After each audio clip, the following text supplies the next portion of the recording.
and welcome to NBD, the talk show where Generation Z can go on a journey to better understand themselves as individuals and the world we were born into. As a generation, we have come to terms with the fact that the world is coming to an imminent end due to climate change, society is crumbling based on the inherent corruption of government, and we, ourselves, are deeply damaged people conditioned by societal expectations. But it's no big deal.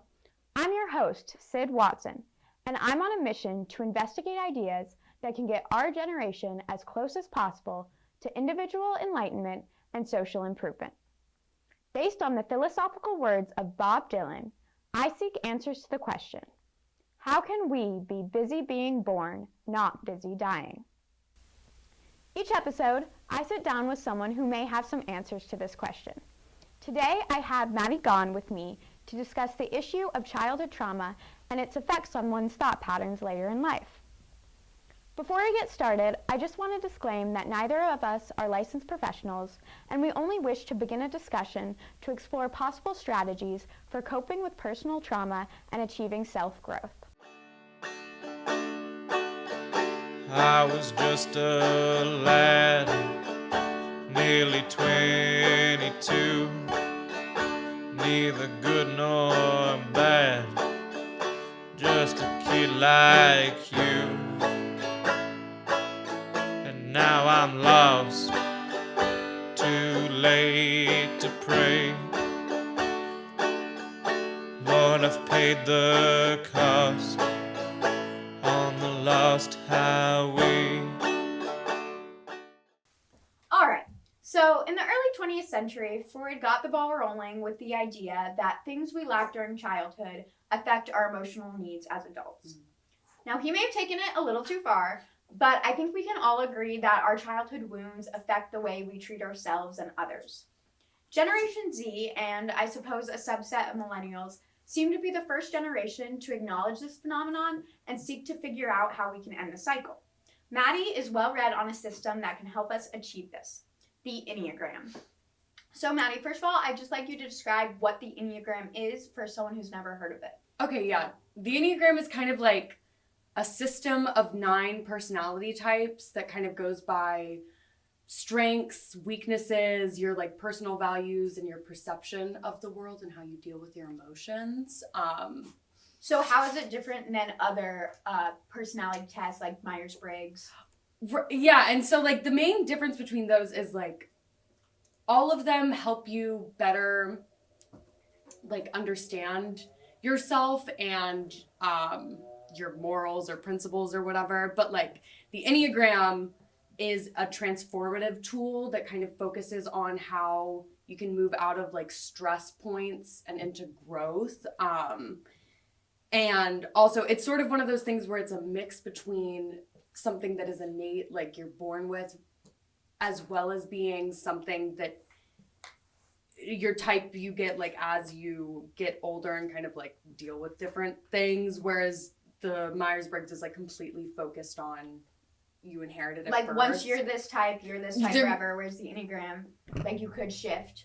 You can't, once you find out your type, you don't shift types ever in your life, but it's kind of like it's like a mix between nature and nurture. Okay, so your type is like an accumulation right. of your whole life and okay. Yeah, like your experiences. So you mentioned stress and growth points. What are those? Yeah, so basically every single type has a stress and growth point that they go to, which are other numbers on the Enneagram. And so you might see yourself reflecting more of your stress types when you're at a bad point. When you're in a stressful Exactly, situation. yeah. So like I'm a 1, right. And so when I'm stressed out, I move to 4. Right. And then when I'm in growth, so I'm doing better, I'm in 7. Yes. Okay. Yeah. So so these are just numbers, that's how the types are labeled. Right. Can you just give us a brief description of each type, 1 through 9? Yes, absolutely. Yeah, so basically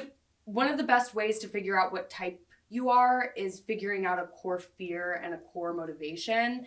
And so there's type 1, which is known as like the perfectionist. and their biggest fear is being wrong or bad. And their biggest motivation is being like right and good, morally, ethically, stuff like that. And then 2 is the giver. Their biggest fear is being unloved or unwanted, and their biggest motivation is being loved and needed. You can see like a pattern. Number 3 is the achiever, and their biggest fear is like failure or worthlessness. And then their biggest motivation is like success, admiration from other people. And then 4 is the individualist. So their biggest fear is having like no real identity or like significance in the world. And then their biggest motivation is authenticity to their unique self. So it's interesting already. I can see clearly the strength and the fear mirror each other. Yeah. And that's interesting just to think about your own self, how the thing that you're best at is the opposite of what you are scared of. Exactly. That's Yeah. just something I noticed. But Right. Please go on. No, that is so true. Number 5 is the investigator, and their biggest fear is being like ignorant or just lacking any sort of knowledge. They're super analytical. And so their biggest motivation is being capable and competent and kind of independent. And then the 6, which is what I am, is the loyalist, and our biggest fear is abandonment or having no support. And our biggest motivation is being safe and secure, especially within ourselves, like safety less in an outside perspective. And then 7 is the enthusiast. Their biggest fear is being deprived or limited, and their biggest motivation is being free and satisfied. They're like the life of the party, basically. 8 is the challenger, and their fear is being like weak or controlled by others, and so their biggest motivations are being independent and like strong. And then 9, the last type, is the peacemaker, and their biggest fear is conflict or like losing connection with others, and their biggest motivation is having stability, ease, and peace in their life. Okay, so I know you mentioned that it'd be nice to identify your strength and fear to figure out what type you are. Mm-hmm. I'm sure there are tests and stuff. How do you feel about that? And like, just what's the best way for someone to figure out their type? Yeah, I definitely think that taking those online tests is really helpful just to kind of boil down some options that you could be. The only issue with taking online personality tests is that it's all coming from your own perspective. So whether you want to or not, it might be like putting up a certain front or wanting to present yourself a kind of way. And so it's good to balance between doing online tests, but also reading up and talking to other people about you and your personality. Totally. So how can the Enneagram be used as a tool for growing as a person and improving yourself? Yeah, I think that the Enneagram can be used really well just to like pinpoint exact issues you might be dealing with or like childhood wounds that you might not be aware of. And it's sort of almost like a map. It doesn't have all the instructions, but it basically tells you that you're starting at one place and like this is kind of the end goal. Or just making you aware of things that you might not have already considered. So, like, when you say it does this, it makes you aware of these things. What does, just like the Enneagram website, the like books? Oh yeah, there are like Instagram accounts. There are also a bunch of books that you can find, which I would recommend just because they are written by licensed like doctors, professionals who have been studying the Enneagram rather than like blog posts. So what is it that they give you? Like, what is like the material? Right, okay, and so they basically give you just like, it can start with your basic personality thing, which is kind of like the Myers-Briggs or like astrology, like this is who you are, these are your values, whatever. Like and you then, tend to do X, Y, Z. Right. Okay. Yeah, and then it can give you kind of an idea of like beliefs or wounds or defenses that you have made throughout your life in order to protect yourself in the world that might not be like helping you. Okay, so like it gives you a bit of an awareness about defense mechanisms you have, why you're doing things, why you're acting or reacting in certain ways. Exactly. And then you have to like do self-reflection based on this knowledge. Right. Okay. Yeah. What role does the concept of an inner child play within the Enneagram? And then how can the Enneagram be used as a tool to address childhood wounds? Yeah, I think the Enneagram is a perfect way to start addressing childhood wounds, just because your stress point and the weaknesses or defenses you have all formed from the environment you were in as a kid. And so it can basically teach you just like how you have learned to perceive the world and whether that's like benefiting you or holding you back. So could you give me an example, either with your type 6, or my type 1, of what you're just talking about? Yeah, absolutely. Yeah, and so I think with type 6, for an example, it would be like you aren't safe, or the environment you're in is unpredictable or uncontrollable. When you're a child. When you're a child, and so you start building these defense mechanisms to believe that you are constantly in danger, so being like hypervigilant or things like that. And then as you grow up, you get out of that environment, but you still have these beliefs. Right. And then for ones, I feel like it would be like the need to be good or perfect all the time, or worrying that like you might inherently be bad for some reason, or that you might break a rule. And so because as a child, like, you're in a situation where another person was like, right. Can this relate to like the way you were treated by your parents or teachers? Oh, absolutely. Yeah. Okay, so I wondered how it has improved your life personally. I think personally, aside from just knowing myself better, and being able to like grow as a human being, the biggest benefit I've had is better understanding the people I care about, or that are in my life. Like, once I know someone's Enneagram type, I understand how they perceive the world and how they communicate with others. And so when people say things that might make me defensive or that I might not understand, it's easier for me to like look at their perspective and have more empathy and compassion. I agree that the Enneagram has been a really cool tool for growing empathy. Yeah. Like, even in just our relationship, when you do something that maybe bothers me, or I can think about, why might you be doing this? Right. And I think that's crazy. I feel like a lot of people tend to think about how the way someone is acting makes them feel. Yeah. But I think it's really powerful, especially if you want to build lasting relationships. Right. To try and figure out, well, why are they doing that based on the way they feel? Exactly. Because most of the time, especially in like heated situations or arguments and things like that, it's not about you. It's not all about you. You need to understand where the other person is like coming from, or how they might be viewing the situation, which I think the Enneagram really, really helps with.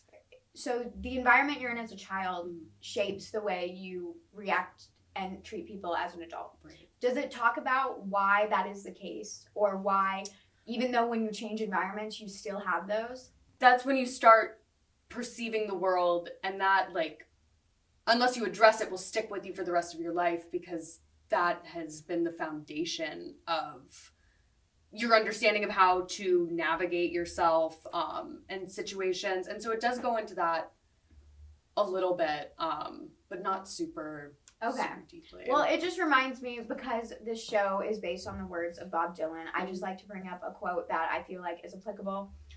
This one I was going to say, it goes, "I was so much older then, I'm younger than that now." And I feel like that's a really poetic way to describe the Enneagram, because when you're younger, because you're young and you don't know a lot, you don't know that you don't know a lot. Right. So everything you're taking in about the world feels like, this is what I know to be, I know this to be true because I just observe this. Right. And like I'm older then, but then as you get older and your environment does shift, but your actions reflect an older environment, you suddenly don't know what to do and you're younger. Right. Absolutely.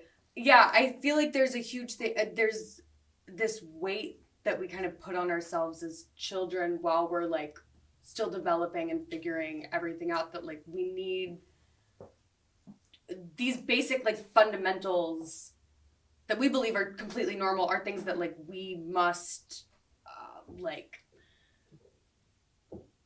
we must abide by and stuff, which kind of gives you this responsibility that you don't actually have. And so I feel like that's a good quote, because you're kind of like putting this weight or like maturity onto yourself as a child in order to do navigate what you believe. The world. Right, exactly. And then as you get older, you might discover these things and realize that like you had it wrong. You had it wrong. Yeah, and it's okay to like mess things up or like not know certain things. Okay, so I feel like even though the Myers-Briggs seems to be more popular, the Enneagram is starting to become more popular, and you know, there's, like you said, there's Instagram accounts, people are getting into it, but that like frames the Enneagram in a certain way, in a certain light, and I wondered what are some of the common misconceptions about the Enneagram that you'd like to point out? Yeah, definitely some of the ones that come to my mind first is that like there are no good or bad types. I feel like a lot of people, especially with the 2, the giver. Except for ones are the best because they're number 1. Right. But because the 2 is like this giver who's like selfless or whatever, everyone recognizes that as being the good type. When that isn't the case, because you don't fully understand what like the motives behind them are, or if they're doing this for like selfish gain and stuff, which isn't a bad thing. I just think that a lot of people it's a double-sided coin. Absolutely, yeah. And even though this is a personality type thing, it's not limiting at all. Like the entire goal is basically to make you understand yourself in the world better, so that you can kind of branch out and understand every other like type. And then I think another thing would be that your type can change over time, because it can't. And then there are wings, you know, like you can be a 1-wing 2 or a 1-wing 3, but some people think that they can be like a 1-wing 7 or. You mean a 1-wing 2 or 1-wing 9? Oh, yes. So they're just the ones on either side of you. Exactly, yeah. You can't be like... You can't, right, you can't be a 1-wing 3. So you talked about the stress and growth point, so you move into a different type when you're stressed or when you're growing. Right. And then there's also the wings. Yes. So what are the wings and how are they different from the stress and growth? Yes, so the stress and growth are more concentrated in like the negative or positive qualities of the other numbers, whereas the wings are more focused on like kind of like more specific personality traits that you might have that you share with one of the types right next to you, but that don't define you. So like I'm a 1, and so my stress point is always 4. My growth point is always 7. Yeah. But then I'm either a 1-wing 2 or a 1-wing 9. Yeah. Okay, that clarifies it. Okay, so I know you mentioned it before, but if someone is interested in learning more about the Enneagram or understanding their type, where would you recommend they start in general? Yeah. And how would you recommend they use the information they get to learn about themselves and others? Instagram accounts, Christina S. Wilcox, your Enneagram coach, and some websites would be like the Enneagram Institute or the Personality Lab or 9 Types Co. And I think just like right off the bat, learning about the Enneagram, it can help people give themselves more grace and kind of forgive themselves for habits or patterns that they've gotten into that might not be helping them. And then also just understanding like human beings better, and like the way that we don't all think the same way, you know? So just like giving people a better perspective, and also like a little bit of a roadmap for how to grow as a human being. And I think that understanding the way other people think is just a really great step in building a more unified society and creating peace among us. Absolutely. Yeah, it's so important to be able to consider what people are going through, or just have compassion, and I think the Enneagram is a really good step in that direction. Well, thank you so much, Maddie, for talking to me today. Thank you for getting busy being born with me. To anyone watching, I encourage you to ask yourself, how do you stay not busy dying? Now, boys, don't start. You're rambling round on this road of sin, or you're sorrow bound. Take my advice, or you'll curse the day you started rolling down that lost house.